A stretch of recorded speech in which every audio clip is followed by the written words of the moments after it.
From the land of conjurers, flying through the internet to your device like a UAP, hauntingly unexplained and downright weird. This is the Witching Hours, and we are ready to take off in the flash of an eye. Good evening to one and all, wherever and whenever you are listening to this program. I am Frosty, and joining me, as always, is Medium Jenny Lee. How are you doing, Jenny? Oh, you're muted. You are muted.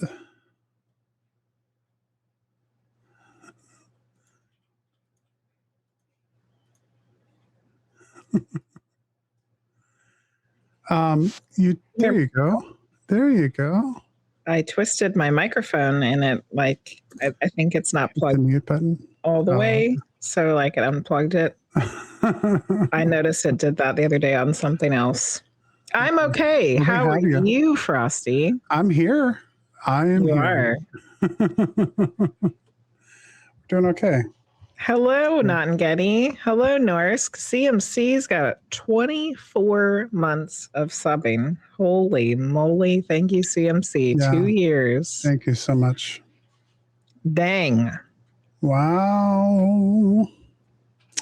Yeah. So we're here. We are, well, it's been a busy couple of weeks. Yes. We were here last week. So, yes, we're kind of getting back into the swing of things.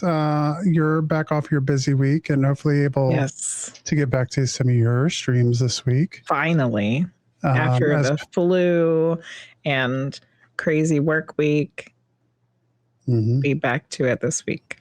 As long as nothing else crazy happens, knock on wood. Yeah, so we're kind of getting back into the swing of things as we go into the heart of winter, I would say we're in right now. CMC said back in Seattle after the crazy winter northeast storm, which somehow we are still suffering through here, CMC. We got ice 3 weeks ago, and it is still covering our driveway and yard. And then we got 2 inches of snow on Friday night. Surprise snow Friday afternoon. Yeah. Mm-hmm. They said we weren't supposed to get anything, and then we only got a couple of inches, but just west of us, some of them got 6 inches that they were not calling for. Yeah. So that was surprise. Yeah. Hi, Allison. Welcome in, everyone. It's good to see everyone here tonight. We are going to possibly have a guest, possibly just kind of have a community hangout. We'll see what happens. We'll see what happens. We had Rob Thompson scheduled to join us tonight from the reschedule from when we were going to talk about the Hanover Tavern Paracon. And so we were going to talk tonight, but we might need to reschedule again. We'll see. Like I said, a lot of things are still going on for those on the East Coast. Not everyone is completely out of all the weirdness yet. So yeah, CMC said almost 2 feet of snow where he was. Yeah. Wow. Yeah, it was the weirdest thing here. We didn't get that much, but it just turned into a solid sheet of ice. Lots of videos of people ice skating down their street and driveways. Or in their yard. And it's still here. Well, it's been so cold, unprecedented cold for Virginia. It felt like the Arctic. It felt like we were living in the Arctic Circle the other day. It was Saturday during our event. The wind was blowing, and it was so cold. It was unbelievable. Well, just this morning going into work, it was 12 degrees. Yeah. For those, who are from the South, we don't really know what that is supposed to be. I don't know what it was with the wind chill. I just know that today was the first day ever that I turned on the seat warmers in my truck and actually kept them on all the way. Usually I don't like them, and I'll use them just it will be going before I get in the truck, but then I turn them off.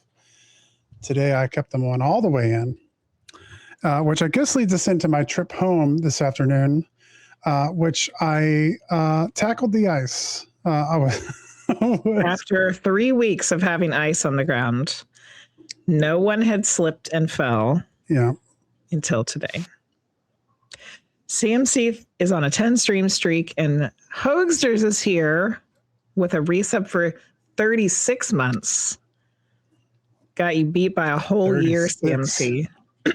Holy moly, Hoagsters. Thank you. Do you want to tell everybody about your slip on the ice today? Well, yeah, I took a tumble, and really what happened is my feet left the ground, went straight into the air. I did a nice wrestling bump where I landed on my shoulder blades, but the problem was my head slammed into the sidewalk in the ice. So I think I'm dealing with a little bit of a concussion. It's not a little bit. You have a concussion. Frosty probably shouldn't even be doing this now. But I'm here anyway, in the bright lights of the Witching Hour Studios. So if he starts slurring his words and saying things that don't make any sense, you guys know what happened. And hello to Darlene over on Facebook. Yeah, welcome in. It's good to have you all in here tonight. So I guess our plan, we'll figure out what that is in a little bit. But let's go ahead. I guess we can get started with some weird news. Correct.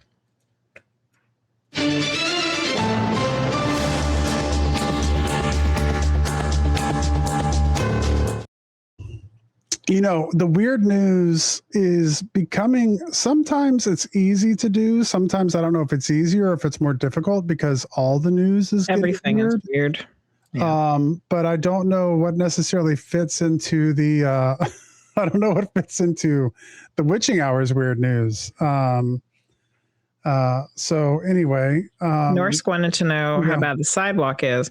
Well, we had got it cleared. It was clear. Yeah. And then we got that snow and now stuff started melting, but it's also refreezing.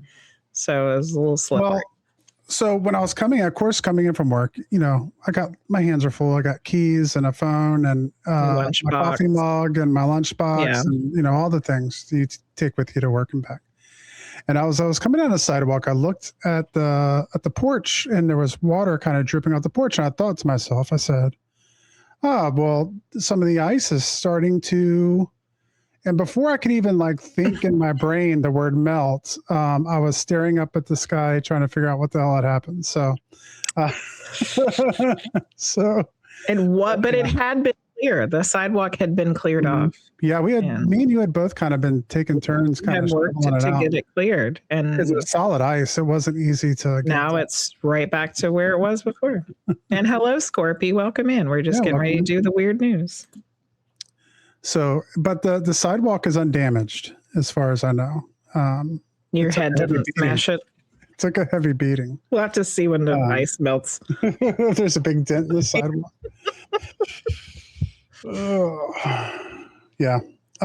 So story number 1, shocking video of a UFO appearing to escape from a U.S. military drone at impossible speeds has been obtained from the Pentagon. So they have released yet another video. And what could be an old video that they're just releasing? Yeah, it's just something that the Pentagon released. Okay. I don't have an actual date on it. But what we have is it was a podcast with George Knapp. Okay. The video is taken with an MQ-9 Reaper drone that was chasing the UAP. And they're saying this is the latest evidence of non-human craft. The investigative journalist said they have leaked from the Department of War's vault containing military footage of UAP.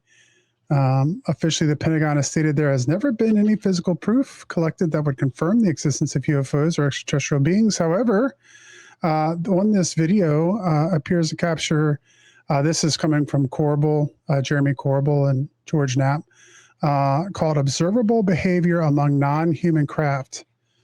In this case, this was instantaneous acceleration. So you would see it shoot off, pause, and then reverse course. So that's their terminology, is they're calling it non-human craft? Or is that's the journalist? That's what they've been calling it in the congressional hearings. Really? Mm-hmm. We've moved to that. Well, they have to, they can't use. No, I'm just saying that's a big deal. You're saying non-human craft, because before they're like, well, it's not ours and we don't think it's anybody else's, but we don't know what it is. Oh, well, I mean, well, You know? that's what Jeremy Corbell and George Knapp are calling it. Oh, okay. Yeah. Mm-hmm. That's probably different. Mm-hmm. But it's the video itself is coming straight from the Pentagon. So, the question remains: is this footage that is actually going to accelerate something, or is this just more something put out there to muddy the waters? We don't know. I don't know. I want to say hi to Irene over on Facebook. Hello, our friend Irene. And Maxie's here over on Twitch. Mm-hmm. Irene said, interesting description, very different than unidentified. Yeah, because they're calling them the UAPs now, which is still like the unidentified anomalous phenomena. But they're using the term entities a lot, non-human entities, and biologics is the other thing when they were talking about recovering alien bodies. Biologics. Recovered biologics. Like, it could be human. It could be a mountain lion. It could be a dolphin. It could be an extraterrestrial. Yeah, it could be Bigfoot, right? Bigfoot is driving the non-human crafts. I started since our guest still isn't here, we have time to chit chat. I started listening today to an audiobook that I didn't know existed. It is J. Allen Hynek's The UFO Experience. Oh yeah, Dr. Hynek. Yeah. So who is that for people who don't know? J. Allen Hynek is the astronomer who was hired to work on Project Blue Book in the 60s, 50s, 60s, 70s, however long it was, which went and talked to people who were having UFO experiences. And so far, I mean, I haven't gotten very far. I've probably only listened to maybe an hour of it, and it's over 10 hours long, the audiobook. It's pretty interesting, and it's read by his son. Oh, okay. Yeah. And there's an introduction. There's an introduction by his son, and his son is the one reading it. So it's, yeah. And like the chapter that I just read was just like him giving some quotes from people to try to like kind of break you into what the book was going to be about, and like how the people that were giving information weren't all like crackpots. There were a wide variety of people, and one of the experiences, UFO experiences that they went to investigate happened at Woodbury Forest. Really? Yeah. It was quotes from teenage boys at Woodbury Forest, which Woodbury Forest is a private high school that it was right down the road from where we used to live. Yeah. It was actually started by James Madison's brother. It was in the 1960s at Woodbury Forest. And they said they're going to talk more about the in the rest of the book, but I was like, oh my God, Woodbury Forest. Yeah, that's very interesting. Yeah. Yeah. That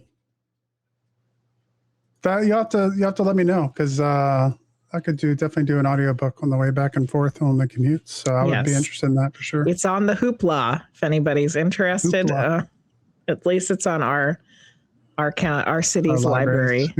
Hoopla, which is fun to say. Yeah, hoaxers could be mice. Yeah, for the biologics, could be anything. Story number 2, the largest life form on land 400 million years ago was one that scientists still can't explain. This was. Did I share this one? Yeah, this is the one that you shared in Discord. So just a reminder, if you come across a weird news story, feel free to jump in the Discord. If you're not a member of our Discord, there's links to our Discord down below that you can click on to be able to join. We have places there for paranormal discussion, for the witching hours, but also all of Medium Jenny Lee's Discord stuff it's all there together now. So you can go there. There is a weird news channel. You can throw that in there, and you can help come up with the news for that week. So Jenny put this in there this week.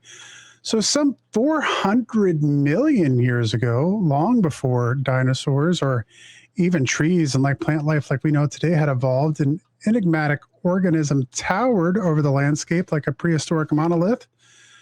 Now, new research makes the case that the ancient life form is not a plant, animal, or fungi, and instead may be a completely unknown form of multicellular life. First identified 160 years ago, the fossils known as prototaxites measure up to 30 feet tall and have long defied easy classification. In the 19th century, scientists initially thought that they were rotten trunks of conifers, but studies have revealed it was. But it was before trees. Yeah, there wasn't even trees yet. Yeah, it was composed of interwoven tubes rather than block-like cells that make up plant tissue. So, they really don't know anything except for the fossils that are left behind. They don't know if they always stood up tall or if they were laid over.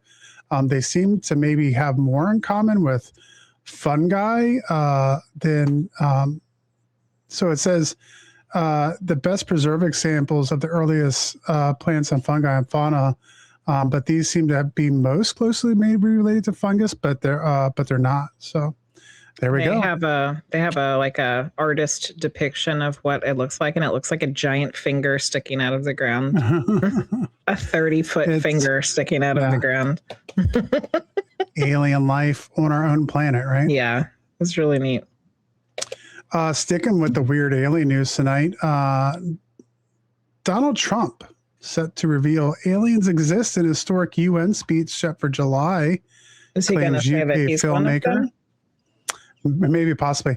I do have to say that I hate this because we do not. I think everyone who's watched this show now for this is the 138th episode. Yeah. That we do not really talk politics on this show at all. Mm-hmm. But sometimes we have to bring up politicians because they have things to do with the weird and paranormal stuff we talk about.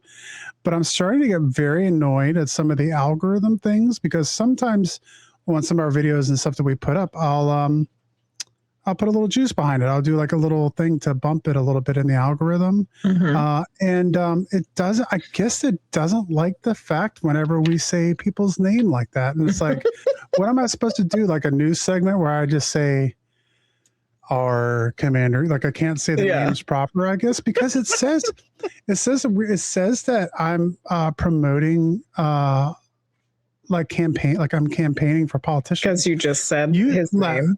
Yeah, let me know if you think I'm campaigning for anybody on this.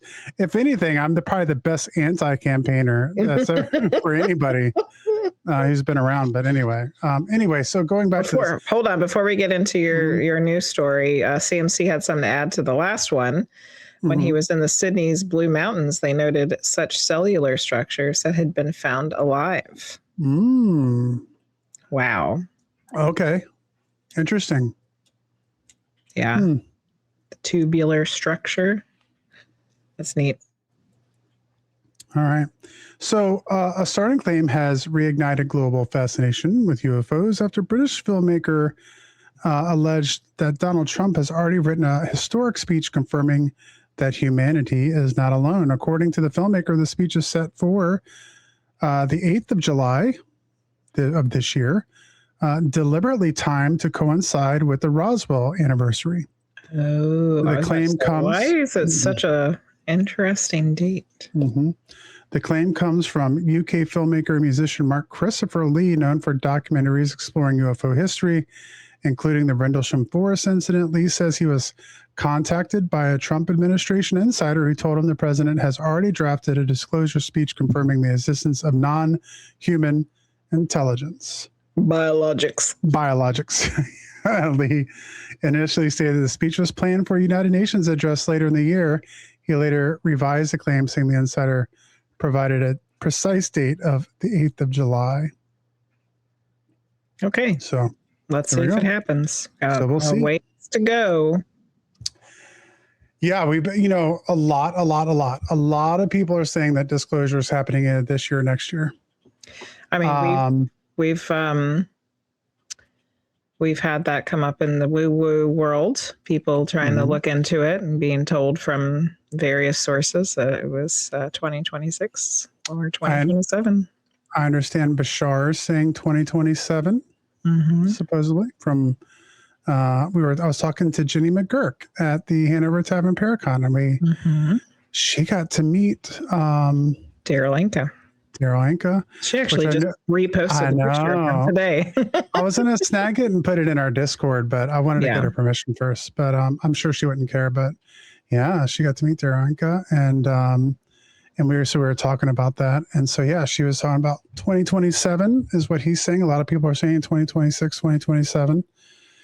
But of course, when we talk to our UFO friends like Michael Stratt and Preston Dennett, I don't know if there is. Yeah, and it'll never happen. Yeah. Cole's bringing up the Steven Spielberg event, science fiction movie. And hello, Cole, by the way. Disclosure Day. We're very excited about it. They had a good trailer for it last night during the Super Bowl. They did. So it's set to release on June 12th, but originally it was supposed to come out on May 15th. Oh, it was originally scheduled for May 15th. Mm-hmm. And now it's coming out on June 12th. Yeah. Which I think that's already going to be, I think that might be like it's a must see. An opening day must see kind of thing for us. Yeah. That's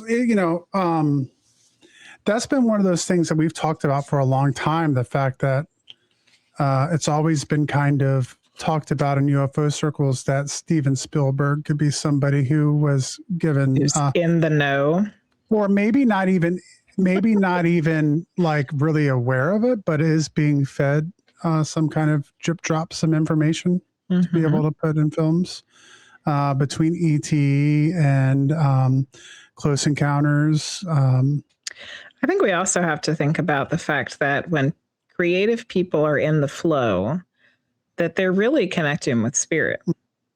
And spirit likes to give us little nuggets of information. You can think of it as like the collective unconscious if you prefer to think of it that way. And I think that's why there are so many things in the creative world that brings it up and makes it part of their creation, even if they don't know, you know? Yeah. That was a lot of no's in one sentence. Yeah. Well, one of the things that I've always appreciated about the Steven Spielberg movies, and we talked about this, me and you were talking about this one night, is the fact that, the overall message of Steven Spielberg's E.T. movies, not just E.T., but all the movies he's done, has essentially been a message of peace and love and all those things that people who, are channeling and stuff like that. Like, there's the same messages that are coming across. Yeah. That the fact that they're here for the, betterment or protecting the planet or treating each other more kindly or, whatever those things are. So, yeah. We'll see what his message is. And it's not the fear-based stuff that everybody else wants to spread. I just don't see it. I really don't.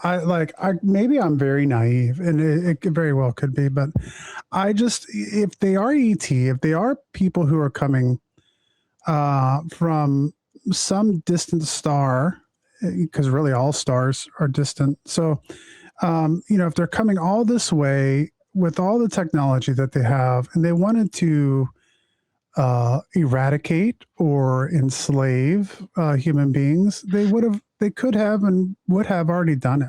Yeah. But there's a lot out there that think, very differently, that there's programs being set up by hybrids and stuff that are bent to take over humanity. I just don't understand why you would play such a long game there. Yeah. Especially as when we talked to Michael Stratt last week, he's been talking about all the historical UFO sightings. I mean, essentially they've been here since as long as man has been keeping track of it, going all the way back. I was going to bring this up with Michael. We just ran out of time last week. Ezekiel in the Bible sees the wheel up in the sky, And that was another thing we were talking about, is the fact that they're always talked about. They're always talked about in terms of like using the language of the time or comparing it to something that people would know at the time. So for like Ezekiel, for instance, we have the wheel. And then in the 1950s, late 1950s, we get the saucer.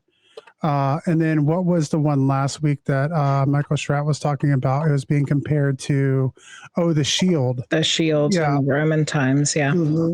So it's like, it makes sense that people are drawing connections to this from different historical viewpoints of things that they can compare it to. Makes a lot of sense. So if that's the case, who knows? Who knows? Do you have any other news for us tonight? No, that's the end of the news for this evening. All the weird news. Well, that was good timing because our guest has arrived. Yeah.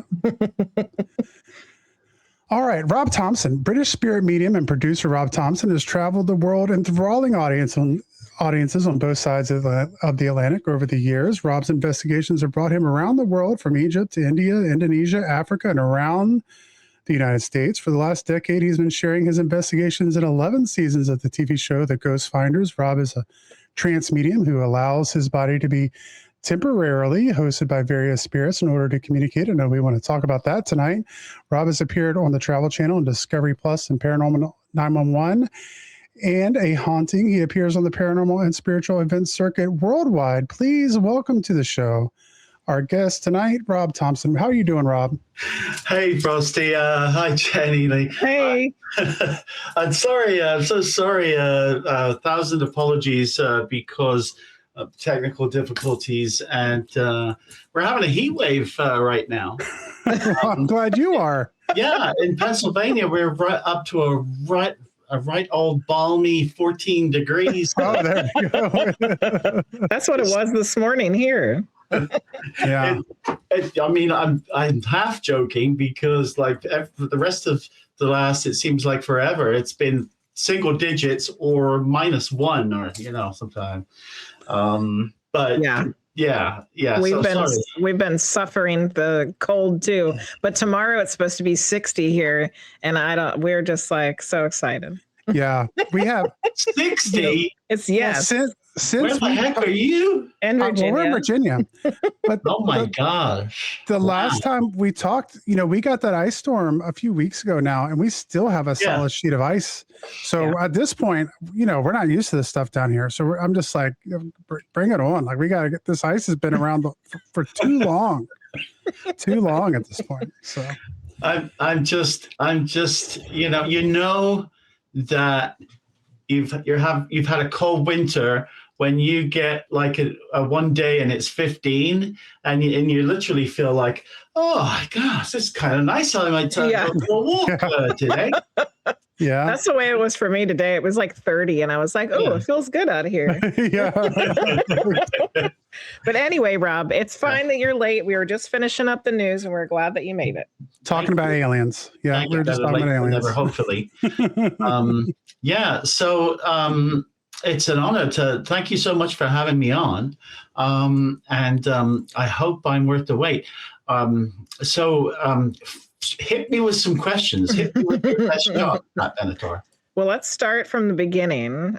Why the paranormal? Why ghost investigating? Why mediumship? Where does it start for you? Does it start in childhood? Is there an event or something that goes on? Well, so how long have you got on the show? We have about an hour left now. Okay. All right. Good.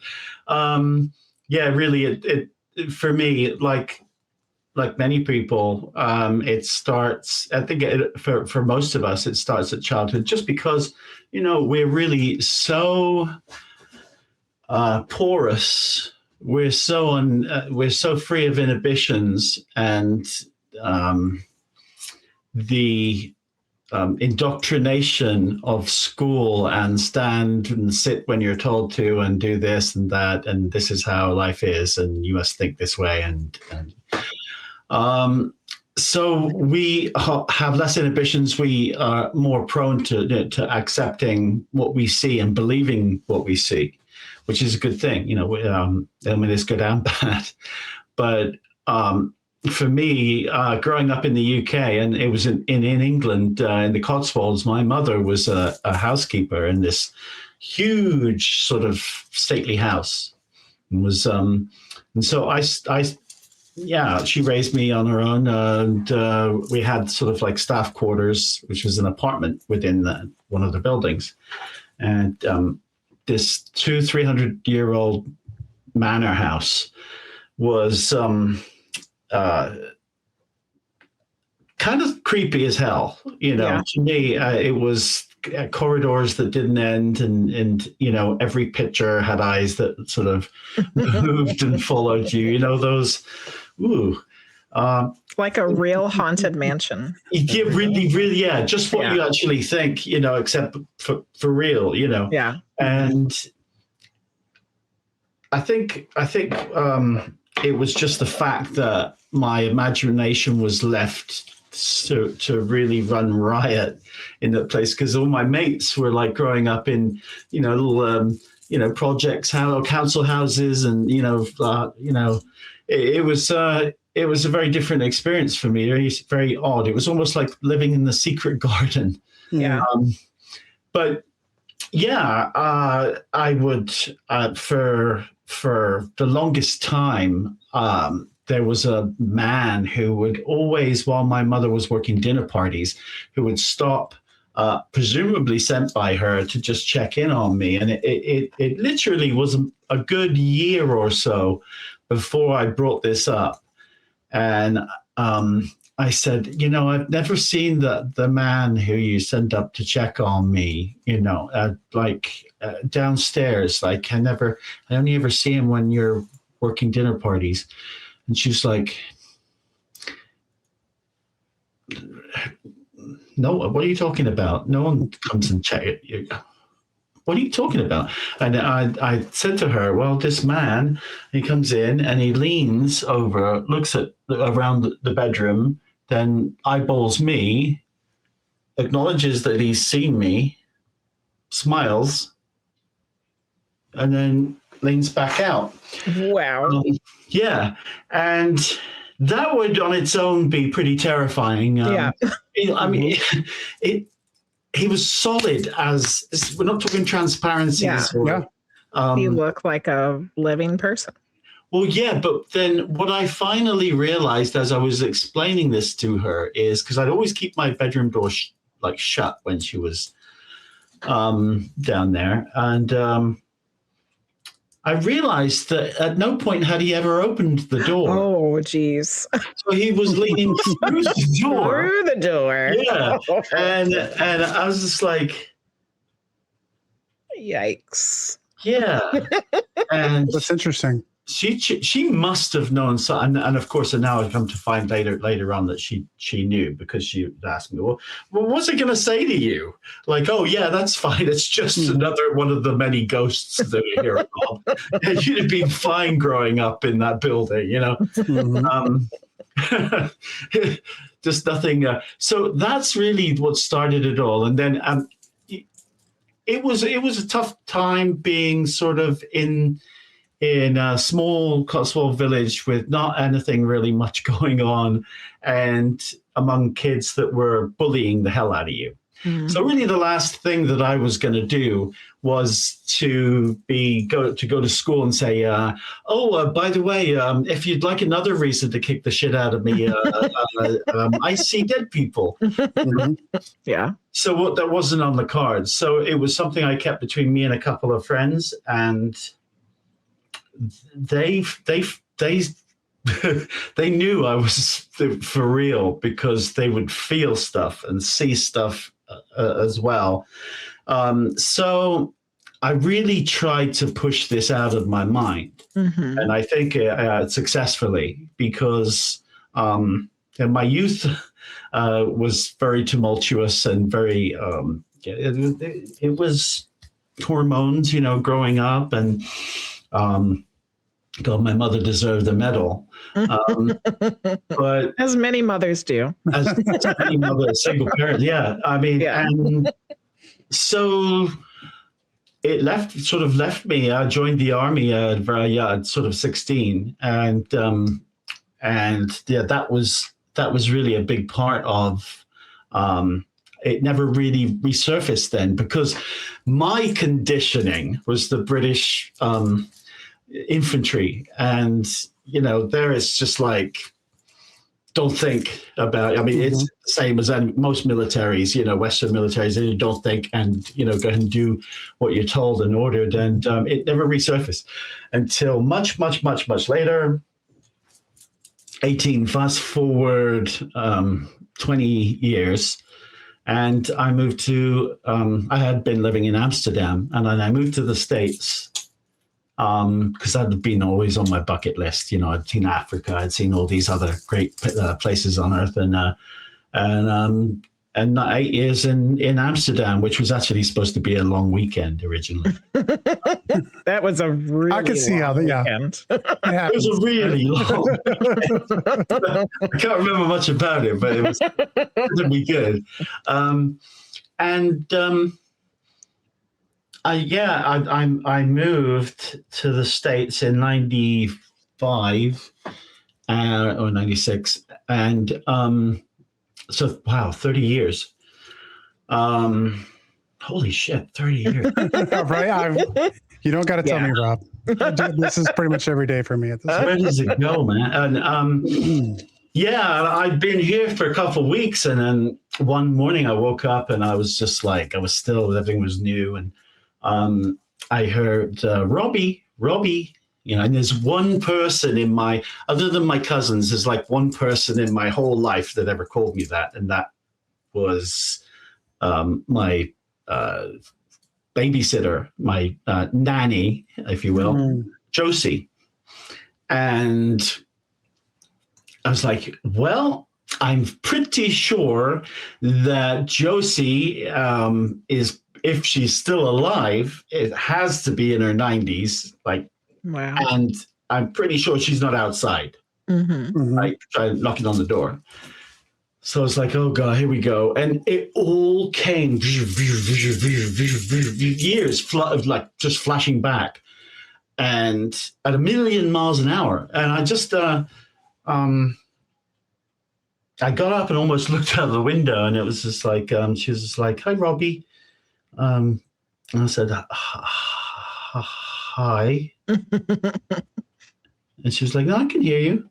I was like, oh boy. That was a lot of years in Amsterdam. They really messed you up. Talk about a delayed reaction.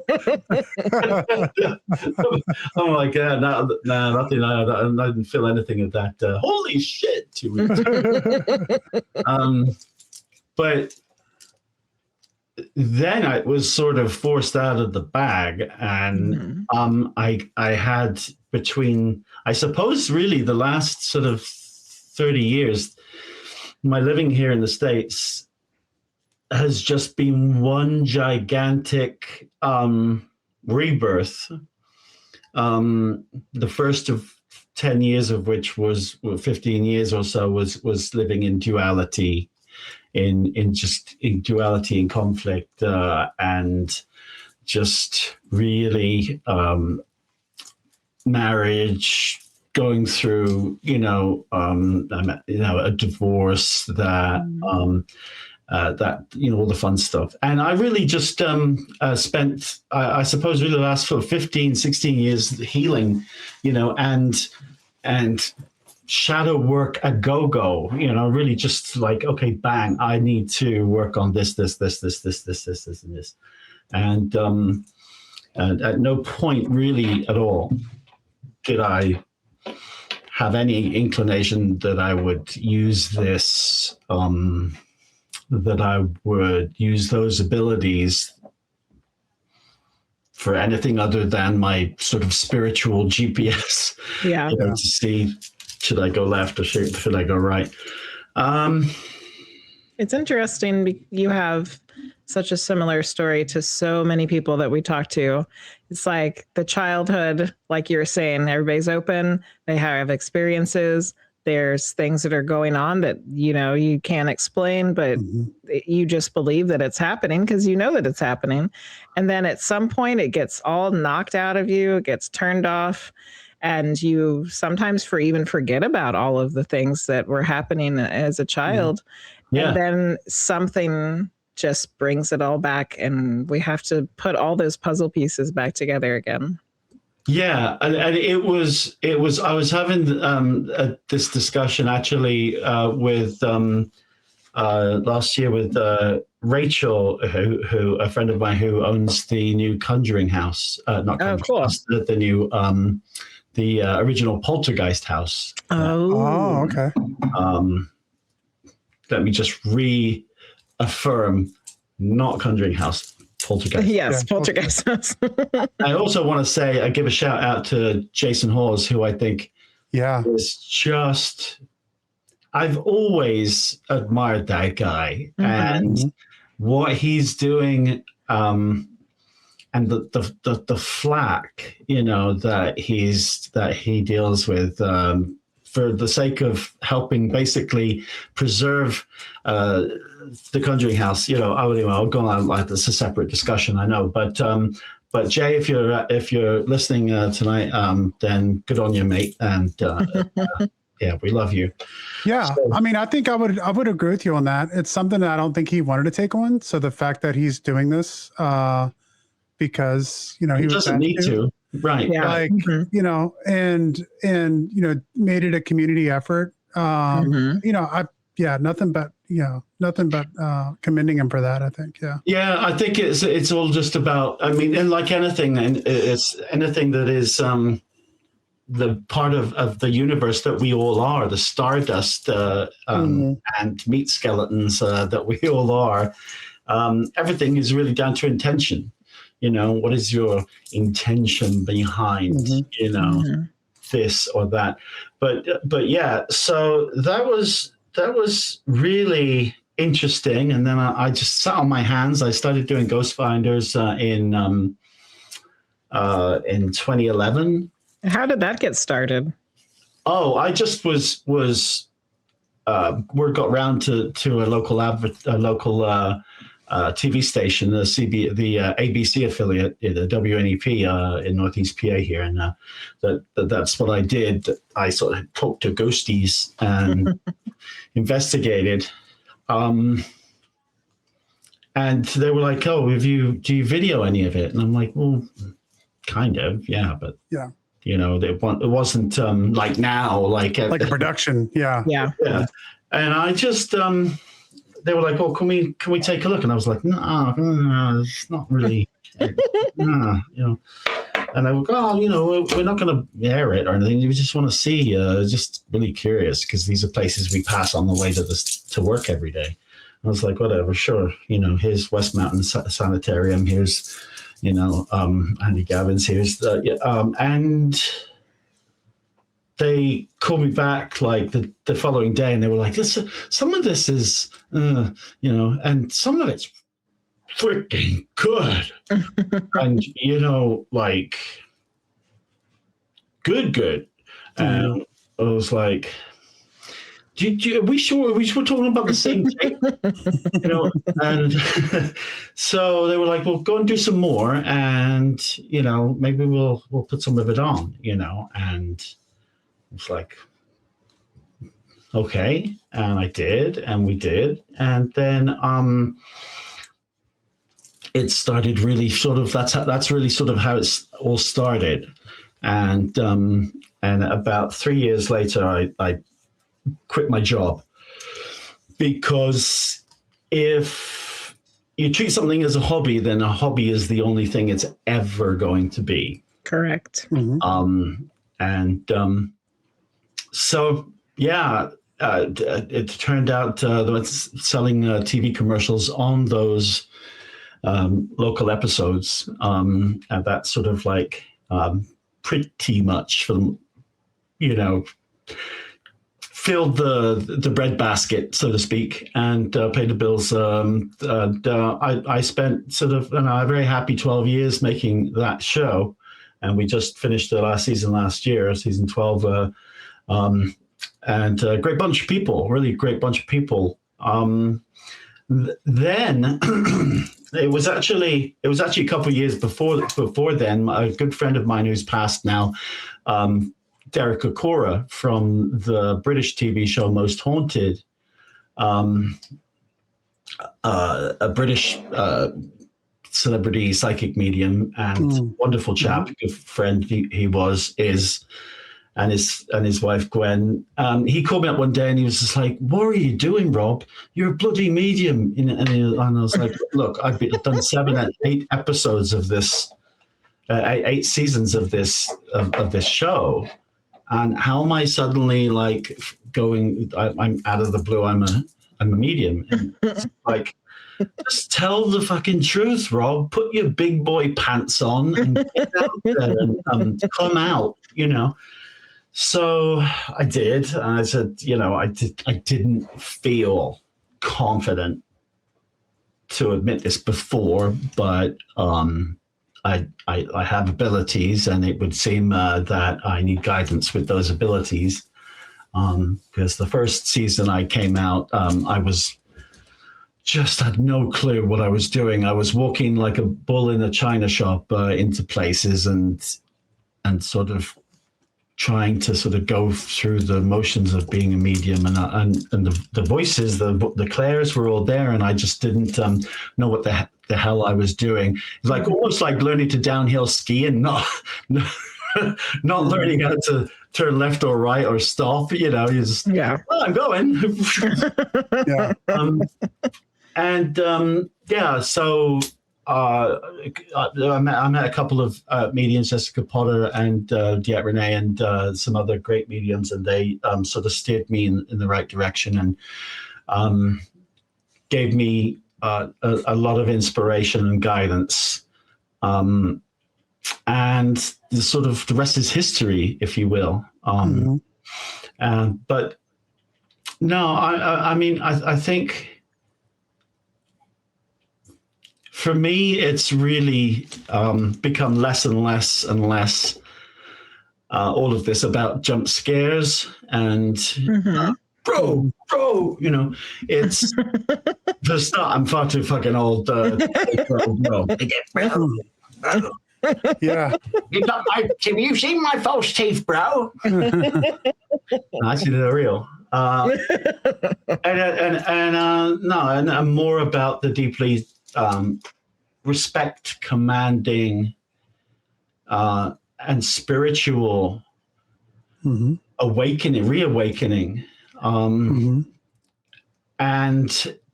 the real underlying reasons why you acquire an ability in the first place, and understanding why you have that and what your mission is. And that can only be, only you that can find that. But Josie is my former nanny and my now current sort of spirit guide and spirit nanny now. Okay. So that we're sort of like, she's my dynamic duo. Well, what you say makes a lot of sense. The more people we've gotten to talk to and meet, in our weird world here, the paranormal and all that, it seems like that, that's that way for a lot of people. Like they start paranormal investigating, they're like, look, I just want to find out about ghosts. I want to see if I can get some evidence. And then the more time they spend, they start realizing, like, man, well, I kind of picked up on something here, and I got this information, and I'm not psychic, but I got this. And then next thing you know, people start realizing there's levels of sensitivity that they didn't realize they even had. Yeah. But to even build even more off that, I feel like, for as much as, the mainstream really wants to give this idea that, the paranormal and people who are crackpots or whatever, I seem to find, so many people we run into who are there for the science. They're there to gather real data.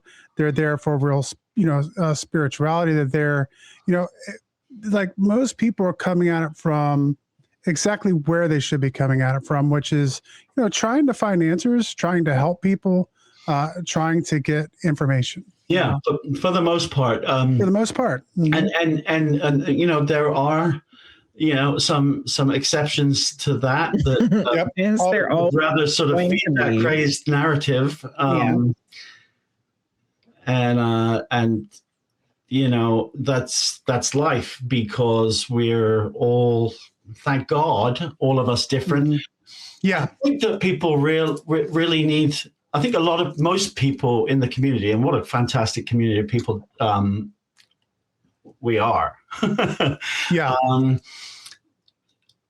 Just forget that our differences of opinion on the theory behind all of this, because let's face it, I mean, even whatever a medium says to you, I mean, at the end of the day, it's my word against someone else's. It's still theory. Mhm. So at the end of the day, we should celebrate our differences of opinion and not sort of push each other away because we have differences of opinion. I think, there's a temptation for some sort of paranormal police who sort of presumably somehow have all the answers to everything. Which is always that's always the red flag, isn't you it? go up a staircase. It's more of an elevator, and then you go to the 37th floor. I always say, if you have questions, I'm there with you. But when you say you have answers, that's when I start getting suspicious, God, you're going to love me then. I don't have a fucking clue. Excuse me. So, exactly. I mean, it gets to the point where it's like, I feel like people get in, who knows, like if someone has information, it doesn't mean that they have the complete pieces to the puzzle. Like, I think, if we ever do get the answer, and I don't know if it's intended for us or not, but if we ever do, it's going to be having to piece all of these different things that we're kind of getting together. So I don't think anybody's necessarily wrong or right. I think it might just be part of the puzzle, Absolutely right. And I think that one of the things that everything happens for a reason. I mean, divine timing is everything. I mean, I was so like, I was just not in the place to be able to do anything really constructively, mature enough to do anything constructively with it until I learned sort of more how to grasp what I was feeling and seeing and hearing. For me, there wasn't a sort of an overnight thing, and it was before the Josie apparition thing in 95, 96. I was in Luxor in Egypt. It was my second visit to Egypt, and I was in Luxor, Valley of Kings, and it was Egypt is fantastic. You have to, like, at least once in your life. It's just wow. And I was in one of these bazaars, and with the spices and the carpets and all of this fantastic fruit, and I like a pound of the fruit, and instead of giving you your change, they give you 10 pounds of fruit, and so, and I fainted right in the middle of nowhere, just like so I fainted, and I woke up, and I was bouncing up and down in a truck going in a Toyota pickup truck going through the desert. It was just like a dust storm. There wasn't a dust storm, but it was like that because the flying. Blacked out again, and woke up 2 days later. I'd had 11 bags of saline in my arm, and I basically fainted from dehydration due to dysentery. Oh, dang. Yeah. And so no fun. No. I bet. I looked up at the ceiling, and it was this sort of like, it was sort of like a hut, like not like a mud hut. It was like, it was a house. So it was a doctor's clinic within his house. And this white, crudely painted white, sort of whitewashed ceiling, and I look up, and there's this gecko or some kind of lizard, And this is actually in my book, which comes out later this year. It's sort of an autobiography. And the lizard, like, I shit you not, was like doing. And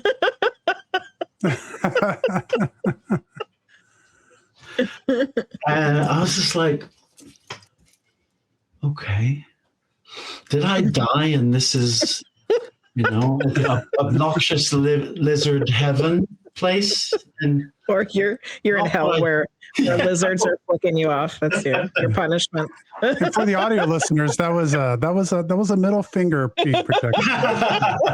and then he said, if you're interested, I could save you a ton of money on your car insurance. And yeah, no, he didn't. But yeah, so from that day, sounds a bit maybe cliche, but from that day, the colors were more vivid, the sounds resonated more. It was like I'd put on HD everything. Mm-hmm. And that's when it really started to. Do you think you had a near-death experience? Yeah. I had apparently coded for a minute or two. Yeah, that seems to do it.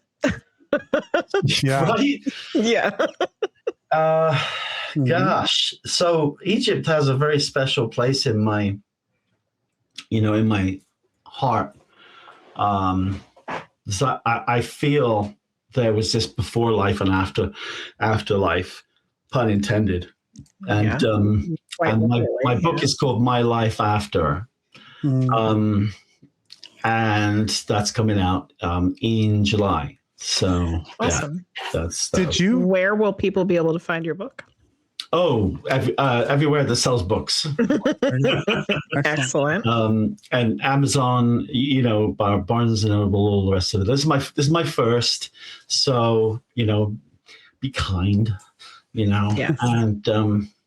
Yes. And so that's something that I wanted to just get down on paper to for those who know me or don't know me or long after I'm gone, one person might get a lift knowing that Rob got through this shit in life, that, and the other. Yeah, and the literal shit too. Yeah. It's a story of survival and growth, and all of it was needed because I wouldn't have gotten yes, yeah, to my current age of 30, now. Shut up.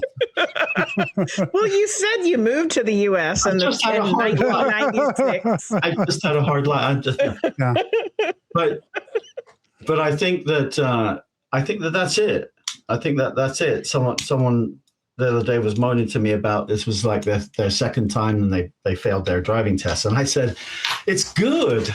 It's good. It took me 3 because, well, in the UK we have.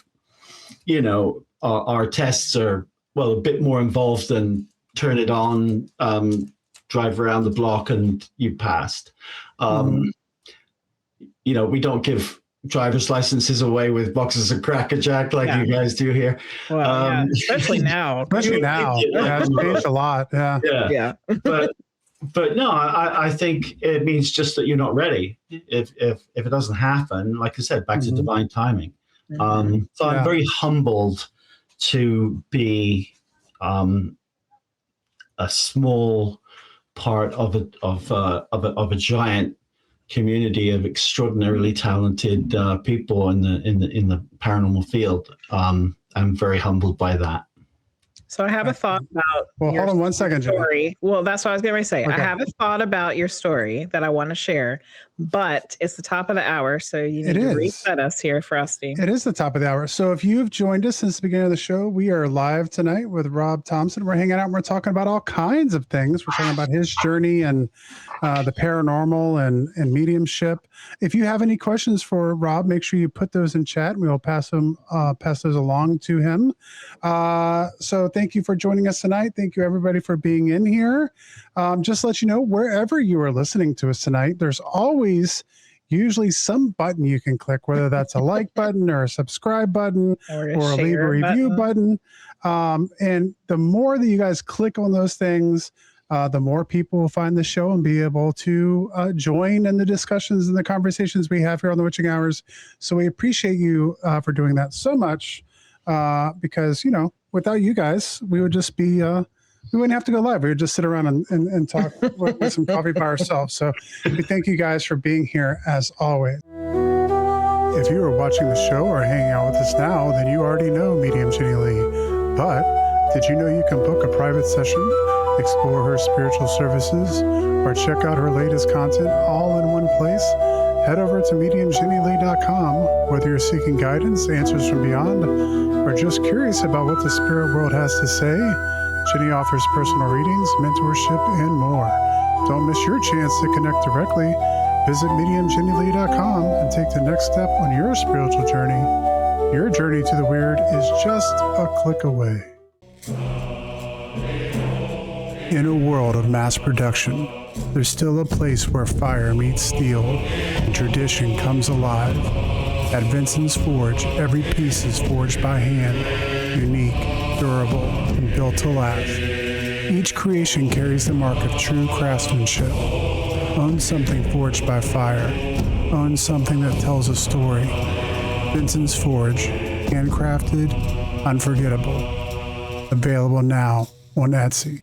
There we go. What'd you want to say, Jenny? My thought was very similar to what you were saying about the driver's test, failing the driver's test. It's like you had this absolutely awful experience of getting dysentery in Egypt and then dying.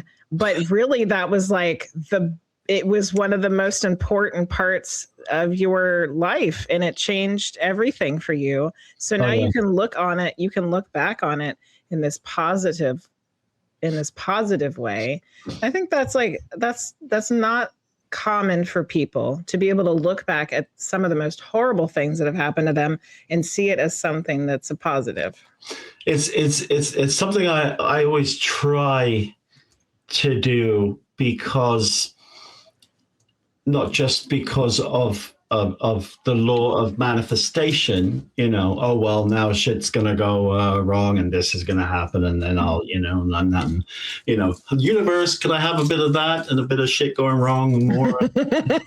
And the universe is just like, okay, you know, like short order cook, a bit more bullshit on table 4. And, you know, yeah. And universe is picking that up. So my thoughts are more about like, okay, why did this happen and what can I do about this? Yeah. You know, yeah. And I think there's a good lesson there for a lot of people to see that, you know, like when it's happening, you can't necessarily see that there's a possibility of a positive outcome that comes later. Like, you know, imagine like there was one time I was going to I was driving to an interview, one of the local NBC affiliate, and I was, and the bloody tire goes out right as soon as I got on the expressway, and I was like, fantastic. You know? And I thought about it, and you know, sure, I missed that opportunity. But the thing is, what I hadn't thought about was maybe I missed getting into a bad accident or becoming part of a bad accident, or maybe X, Y, and Z, you know. Obviously, the universe has a reason for me not, you know, well, you can't go on. You can't go on TV. You look like shit. Who knows what the reason? You know. Yeah. I try and think more. I suppose I try and accept that there's a divine reason for everything. And Josie, when she's around, is a fantastic way of me sort of basically helping me interpret what the meanings are of those things. And she's also with me occasionally on readings too, if I do Zoom readings, which I do. throughout the week. She'll chime in and be like, give me the names and give me, and so if I can't see someone, or if I can see someone but I'm not hearing them, she'll talk with them for me. So it's She's kind of like a go-between. Yeah, it's a go-between, and so it's a funny thing because we don't think about this because the mediums, we're sort of like, okay, it's a big test. And it's really actually down to three people. It's down to spirit, and it's down to the medium, and it's down to the sitter. All of your collective responsibilities to get your message across clearly, and to be able to correctly identify the response that's given. And so it's not on any one person. It's not like it's all on the medium. It's a three-part, or in Josie's case, it's a 4-part effort. And so I say that because I was at Hanover Paracon a few years ago, and which was just past. And Steve Dills is such a great guy, and I missed it this year, unfortunately, with the polar blast. But I had a woman sit down in front of me, and she was just like, I said, "Oh, you're my 3 o'clock," and she was like, "Yep." And she was like, "Well, Mr. Medium, what have you got to tell me?" And I was just like, and then her friend was with her, and she was just like, "Can I sit down? My friend, does she just come back?" And I was like, "I don't see why not. Just please take a seat, Okay. And she was like, "So then, Mr. Medium, let's hear it." I said to her, "Look, can I just interject before we get started? Can you uncross your arms and your legs and sort of take that sort of piercing gaze off me?" I said, because really all you're doing is putting a big brick wall up, because ego which is what this is, ego feeling like you're putting me in some kind of test is not gonna, I get paid either way. 20 minutes, we can spend that 20 minutes with you doing your, Godfather impression, or we could, you disappoint me. So, or how about you chill, we relax, we reset, and let's get something out of this for you and for spirit. She was like, "Well, I didn't think it was that obvious." And I'm like, "Mr. Medium?" So she laughed, and her friend laughed, and there was a pause. And if she's watching, she'll know exactly who I'm talking about her. No names mentioned. She said, "Okay, all right, I'm sorry." Okay. And I said, "Well, for starters," thank you, Josie. Yeah. For starters, your mom says, "Why are you still smoking?" I'm telling everyone that you're not. I'm secretly buying cigarettes from the gas station at 2 a.m. when everyone is asleep. And you're full of shit. And that's what we like to call a butt chewing. Yeah. I said, "Peggy says you're full of shit, and you haven't even stopped smoking a day." And her friend was just like, and she was just like, her friend looked at her, and she was like, the waterworks started. Oh yeah. And she's like, "I'm sorry," and I'm like, "For what? For what? For not giving up smoking?" And she's like, "No, I just didn't. You don't know who's real and who." And I was like, "Yeah, that's. I don't need I don't need validation. That's fine. I'm glad you're able to connect, and you do need to really stop with smoking." And like maybe calm down. And she was just like, yeah. And her her friend is like, do you have anything after? Do you have a reading after this? You available after this? And that's why I love doing readings in person. I love it all around, whether it's via Zoom or whatever. But there's nothing that beats doing platform, doing gallery or table readings, because you're there and you're with these people and you're absorbing up their energy, and it's just absolutely fantastic. Very, very moving and beautiful experience, which I only liken. The only thing I ever liken to that breakthrough feeling is when I've had my 4 kids, the day that they've been born. The moments of them. That's akin to that wonderful light and love-filled just beam of love and light, of just joy and connection that comes with that. It's a beautiful feeling, and sometimes that doesn't happen, of course, Yeah. So, but yeah, you know what? The way I see it, if you can change a couple lives, one life even for the better, Yep. in your It's life, worth it. yeah. I was.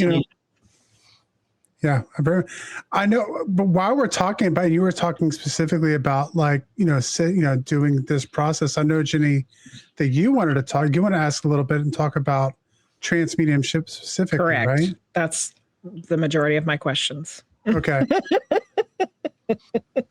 Which we have about like a little over 15 minutes left. So yeah. We have before we get into that, we do have a couple comments. Priestess of Wonderland said, I don't have a question, but was wondering if anyone has ever told that he looks like Josh Homme from Queens of the Stone Age. Are you familiar with Queens of the Stone Age? I'm not actually. Okay, they're a rock band. He's a pretty handsome guy, right? So it's not a bad one there. Oh gosh, well, I don't know.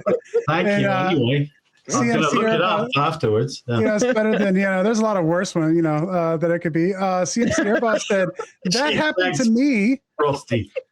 Lots of road signs to get off the road to side streets in Nova Scotia, Canada, even though construction was over.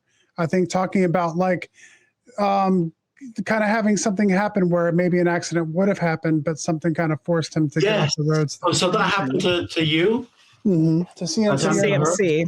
The CMC. Mm-hmm. Oh, that happened to me. Lots of road signs. Yes. Now I can see. I was looking at completely the wrong place. Backed it out.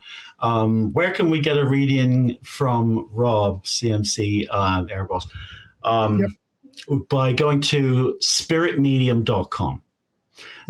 Pretty easy, spiritmedium.com, and there you can book. I'm doing a Valentine's week special starting tomorrow, actually. Cool. So it's just like almost half off for 7 days for anything booked within the month of February. There we go. That's a good deal. Yeah, it is a good deal. And just so everybody knows, the link to that is going to be down below in the comments section, and it's pinned. If you're in chat now, it's pinned up at the top of the page, so you can find that website and go there and book your reading today. Okay, Jenny. So, trance medium. For you, what is your personal definition of that? The trance medium. So my experience of that is started out not as a pleasant one, because I was kind of as I said, like a bull in a china shop. I was just wading on into something I knew nothing about. Mm-hmm. And just not how to put the brakes on, not how to shielding, all the other things that you really need to work, the work that you need to do to be able to do this without risk to yourself, number one, or others. So they would sort of jump on in And that happened to me on camera on a few episodes of The Ghost Finders, which is on Amazon Prime, by the way, if you'd like to see it. It's also on Paraflix.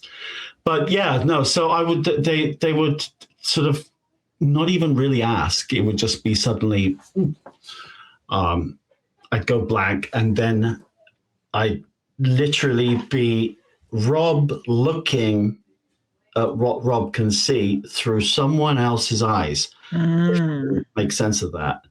And it just weirded me out so bad, like really. So you're aware of what was happening, but it was like it wasn't you. As soon as it started to happen, it would be okay. Oh, here we go again. And then either I would come to a few seconds later, or maybe it was every time different. I can remember one time at Penhurst, we were filming, I think season 7 or 8, and of the Ghost Finders, and we were down in the basement for maybe not even half hour, and this person called Mr. Jim, a orderly of some kind, was there. I saw him on a stepladder in the middle of the room down there in the basement, and then I saw myself through his eyes, but like both, like myself there, over there, and I'm like, suddenly I'm up the stepladder, and then it just, I had the most terrifying feeling of no lack of control, of wow, this is how stupid of me. This is it. This is there. What was I thinking? You know, and I was terrified. I was absolutely terrified. I woke up. I was in the following room on the floor, and Steve, a couple of the other guys, are just like, Rob, Rob. And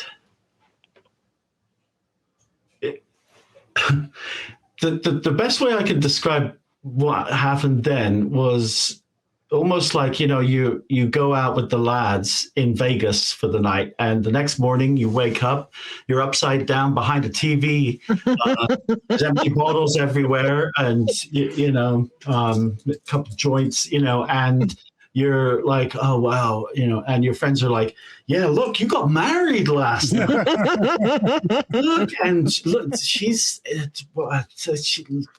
that's Alice. Yeah, Alice. And I'm like, no, no, he didn't know. And they're like, here's a video. And they're like, so not aware of what is happening at all. No. Well, sort of on and off that particular time. And I just had this horrible feeling for days after, like almost like being violated. You know what I mean? Yeah. So, yeah. But now you've been able to learn about it, and now you use it as part of your readings? I honestly, it has happened, but I think I subconsciously, I really don't. I'm not a huge fan. So. You don't like it, yeah. It just like, does it just happen? It just happens. It just wasn't something I was like, oh yeah, that's just something. And the few times that has happened, so that's why I don't call myself really a trance medium, because there are people who have been doing this much longer than I have, and have it down to literally an art. Science, but and I have nothing but respect and admiration for their ability to do so in a controlled way. I just don't have enough, I suppose, faith in myself and my abilities to be able to shield adequately, and who's going to go downstairs and open the door to someone without even looking and seeing who's at the door? You know what I mean? Mhm. People that can do that. But I don't know if I'm one of them. Maybe I'll develop more of that down the road. But yeah, it just is really about trust. And then it's also for that type of work too, it's putting somebody in charge to be your gatekeeper, you know? Like, right. is Josie going to be your person who says, no, you ain't coming in here? And she has. Yeah, and she has. Yeah. And every time that I've ignored her advice, I've regretted it. Yeah. And because I'm kind of a little bit stubborn and stupid. And you can't tell me anything sometimes, you know, but yeah. So, I mean, I'd love to, I mean, we learn more and more every day. I've had very positive experiences doing it. When we were filming with Patty in New Orleans, you know, and very moving experiences. That episode's on there as well if you want to look it up on Powerflix or Amazon Prime. But that there are just times where you, as Clint Eastwood would say, you got to know your limitations. Mm-hmm. Mm-hmm. You know, punk. Yeah. All right. Well, we have a question from CMC. What is the most profound reading or experience you've had with a client during a reading? Well, that's a tough one. It is, yeah. Yeah.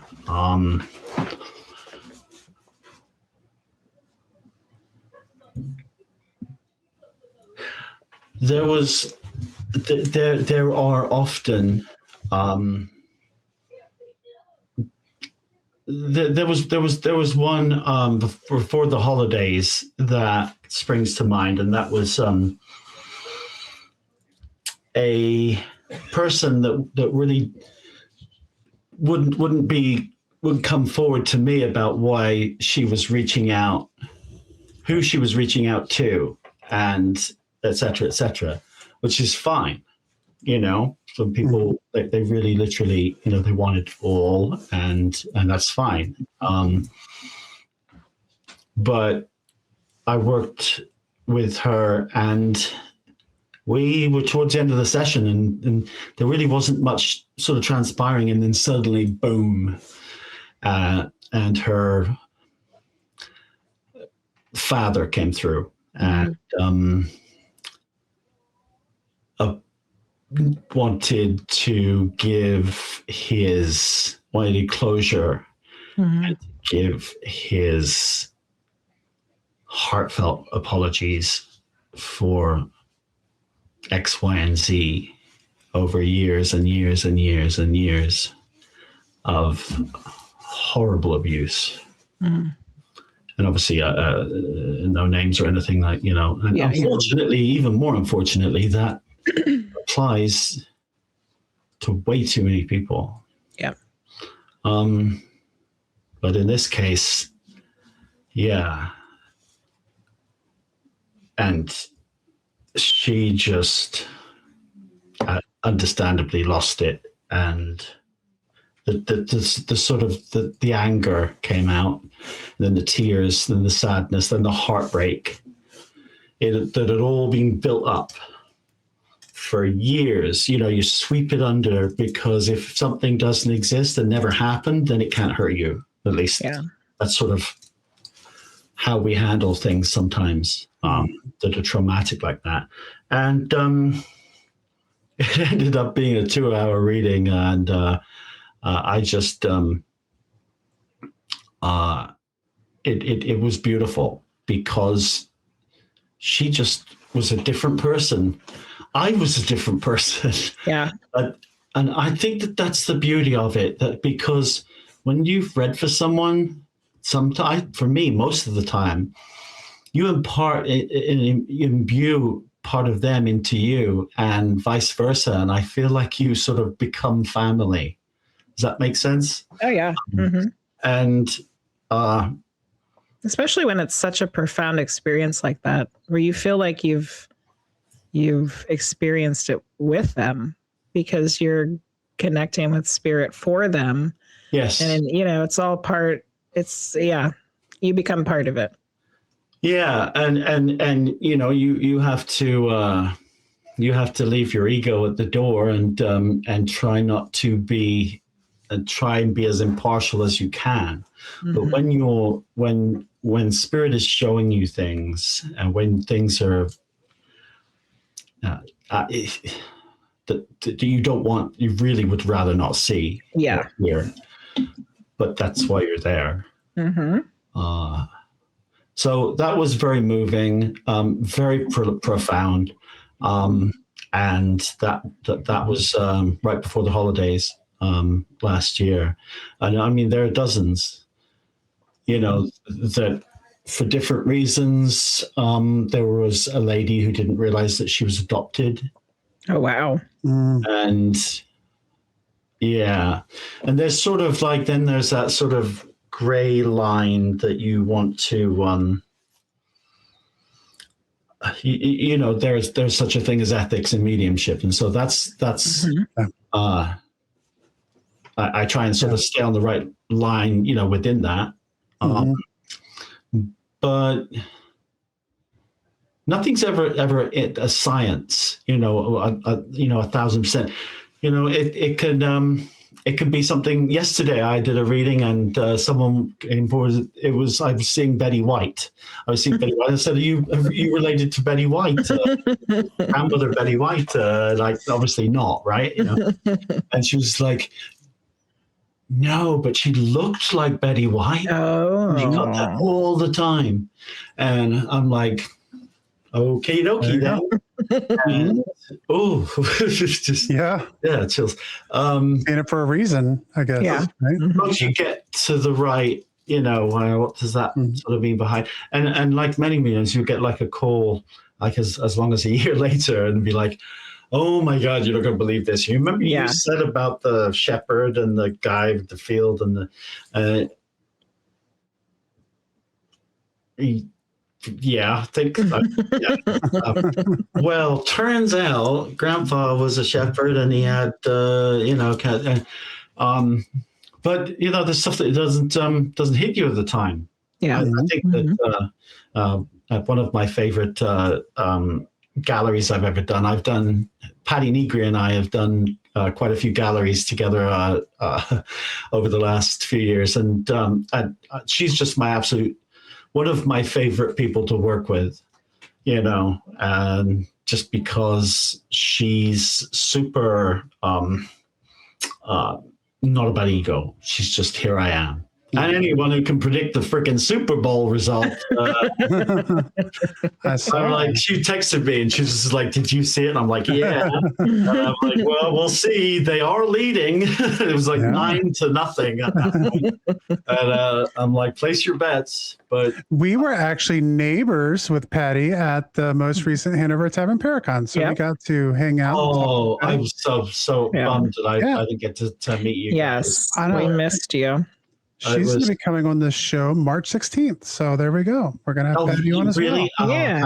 I can't wait. She is so much fun, man. And she's my favorite person to work with on a period, filming or a gallery, whatever. And she's so humble and not all sort of about herself. And she's sort of my 9-year-old Lily calls her Aunt Patty. I will say it was very interesting because all the kids seemed to kind of flock to her a little bit. Yeah, kids were coming over and giving her drawings. All the kids were drawing her stuff and bringing stuff over to her, and it just seemed to be like a natural connection there. So that was my daughter was like, "I'm a nail expert. And I can do your nails if you want." she's got taking the Sharpie pens, for signing off the tables, and we're usually neighbors at the tables at events, and she took them and she was just like, Miss Patty, would you like gold or silver? And I'm like, oh God, no. And I'm like, she was like, oh, well, I really like the black. The black, which was good because that was what was on there. Yeah. Which sparked the decision. So, yeah. Well, we have reached 9:30, the end of the show tonight, Rob. Already, I wanted to ask you really quick, what do you have coming up that you would like people to know about? We already talked about the book that you're working on, and what? Yes. My book's coming out this year, My Life After. It's 70,000 pages. 70,000 pages. Not 70,000 pages. 70,000 pages. My life. The last 1,000 years. 70,000 words that might help you try and understand why I'm so crazy. And I have my first children's book coming out, which is Louie Lou on the 822. And that's about one of my cats. So that's coming out first, and that'll be out in April. That sounds fun. Amazon and all the rest of it. I'm a sort of novice. I suppose it's taken me this long to sort of get a book out because I'm just one of those people that can't. I'm literally a walking audiobooks advertisement. The ADHD is just like once upon a time. Oh, what? So it disintegrates before I get to read it often. But My Life with Ghosts is what I'm reading about now with Steve Gonzalez, and who is an incredible and such a great friend. And so I advise that you should go out and buy his book, by the way, which is pretty good, Myron. Excellent. All right. I can't thank you enough for having me, and for CJ and Hoaxsters and CMC Air Boss and Norse. One old fart to another. Thank you so much. Please come back again. I'll come back again. Thank you. I'd love to. Excellent. Excellent. So I also want to say real quick, for those who are looking for to get a reading, spiritmedium.com. You can go there and find Rob Thompson, all the information. I was checking that out. It's a great page. So if you need anything, you can go there. That will be listed down in the description below. Wherever you're listening to this program at another time, will be listed down there. So you can go and click and go exactly there. Stick around, Rob. We'll talk to you in just a second. For all of you who are listening at another time and another place, we will see you all next time.